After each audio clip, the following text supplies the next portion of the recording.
humid Texan night was alive with the symphony of crickets and distant coyote howls. Jake Walker, a man in his late 40s with silver streaks in his jet black hair, stood on the porch of his farm, sipping whiskey.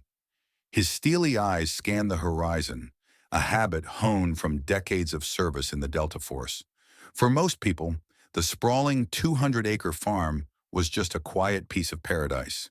For Jake, it was sanctuary, a place where he could bury the ghosts of countless battles. But peace is a fragile thing. A convoy of blacked-out SUVs rolled down the dirt road leading to Jake's farm.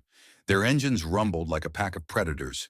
Inside, armed men with tattoos and scars shared dark chuckles. They were members of the infamous Los Condores cartel, and their leader, Hector El Tiburon Medina, had set his sights on expanding their drug routes through the Texas-Mexico border. Jake's farm, with its remote location and vast acreage, was the perfect staging ground. Jake noticed the approaching vehicles. He set down his glass and walked into the farmhouse. The walls were adorned with memorabilia, a framed Medal of Honor, unit patches, and photographs of him with his Delta Force team. He opened a hidden compartment beneath the floorboards and retrieved a black duffel bag. Inside was an arsenal that would make a SWAT team envious. Jake hadn't picked up a weapon in years, but tonight the warrior in him stirred. The SUV screeched to a halt outside. A dozen men poured out, armed with assault rifles and machetes. Their leader, a stocky man with a jagged scar across his cheek, shouted in Spanish, "This farm belongs to Los Condores now. Anyone inside, come out peacefully or face the consequences."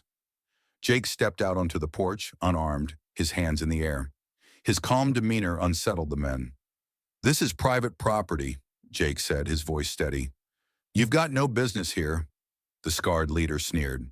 "Gringo, you're outnumbered. We'll take what we want, and maybe we'll let you live."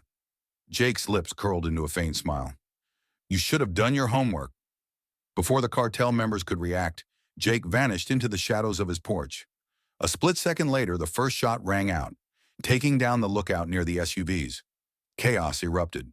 The cartel members sprayed bullets wildly, their shouts echoing through the night. But Jake moved like a ghost, using the terrain and his intimate knowledge of the farm to his advantage. One by one, the intruders fell. Jake's precision was terrifying. He used silenced weapons, his strikes calculated and efficient. He avoided direct confrontations, setting traps and using guerrilla tactics. A tripwire rigged with flashbangs disoriented a group of 3 men, leaving them vulnerable to Jake's knife. Another group stumbled into a barn rigged with tear gas, coughing and clawing at their eyes as Jake picked them off. By dawn, only El Tiburon and 2 of his men remained. They holed up inside the farmhouse, desperate and paranoid. The leader cursed himself for underestimating the old farmer. "He's just one man," shouted one of the remaining men, his voice shaking. El Tiburon shook his head. "No, he's a demon." Inside, the cartel members were met with a chilling sight. The photos on the walls revealed Jake's true identity. "Commander Jake Walker?" one of the men whispered, his face pale. "Delta Force legend." El Tiburon's hands trembled as he realized they had walked into the lion's den. "We're dead men," he muttered. Jake's voice crackled through a radio he had planted inside the house. "You've got one chance to leave. Drop your weapons and walk out. If you don't, I'll finish what you started." Panic gripped the men. One of them bolted for the door, only to be taken down by a single precise shot. El Tiburon and the remaining man surrendered, throwing their weapons to the ground. Jake emerged from the shadows, his rifle trained on them. "You're going to deliver a message to your boss," he said coldly. "Tell him this farm's off limits. Next time, there won't be any survivors." El Tiburon nodded frantically, his bravado shattered. He and his companions stumbled back to their SUV and sped away, leaving a trail of dust. Jake stood in the morning light, surveying the aftermath. Bodies and broken weapons littered the ground. He knew the cartel wouldn't forget this night, but neither would they return anytime soon.